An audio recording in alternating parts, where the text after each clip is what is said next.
ଗୋଟିଏ 8 ବର୍ଷର ଛୋଟ ପିଲାର ମା ମରିଯାଏ। ବାପା ପଚାରେ, ପୁଅ, ତତେ ତୋର ମରିଯାଇଥିବା ମା ଆଉ ନୂଆ ମା ମଧ୍ୟରେ କ'ଣ ଫରକ ଦେଖାଯାଉଛି?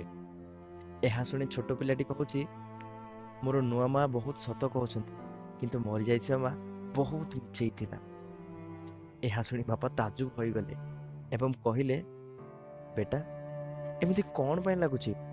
ଯିଏ ତତେ ଜନ୍ମ ଦେଇଛି ସିଏ ମିଛେଇ, କିନ୍ତୁ କାଲି ଆସିଥିବା ମା ସତ କହୁଛି। ଏହା ଶୁଣି ଛୋଟ ପିଲାଟି ଉତ୍ତର ଦେଉଛି, ବାପା, ଯେତେବେଳେ ମୁଁ ମସ୍ତି କରୁଥିଲି ମା କହୁଥିଲା, ଏମିତି ଯଦି ମସ୍ତି କରିବୁ ତତେ ଖାଇବାକୁ ଦେବିନି। ମୁଁ କିନ୍ତୁ ବହୁତ ମସ୍ତି କରୁଥିଲି। ସେ ମୋତେ ଗାଁ ସାରା ବୁଲି ବୁଲି ଖୋଜି ଆଣୁଥିଲା ଏବଂ ପାଖରେ ବସାଇ ହାତରେ ଖୁଆଇ ଦେଉଥିଲା। କିନ୍ତୁ ନୂଆ ମା କହୁଛି, ତୁ ଯଦି ଏମିତି ମସ୍ତି କରିବୁ ତତେ ଖାଇବାକୁ ଦେବିନି। ସେ ସତ ସତିକା ମୋତେ 3 ଦିନ ହେବ ଖାଇବାକୁ ଦେଇନି।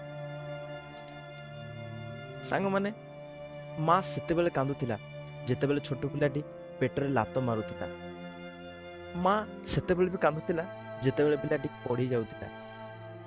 ମା ସେତେବେଳେ ବି କାନ୍ଦୁଥିଲା ଯେତେବେଳେ ପିଲାଟି ଭୋକରେ ରହୁଥିଲା। ମା ସେତେବେଳେ ବି କାନ୍ଦୁଥିଲା ଯେତେବେଳେ ପିଲା ଖାଉନଥିଲା। ମା ଆଜି ବି କାନ୍ଦୁଛି ଯେତେବେଳେ ପିଲା ତାକୁ ଖାଇବାକୁ ଦେଉ। ଆଶା କରୁଛି ସାଙ୍ଗମାନେ ଭିଡ଼ିଓ ଆପଣଙ୍କୁ ନିଶ୍ଚିତ ଭାବରେ ପସନ୍ଦ ଆସିଥିବ।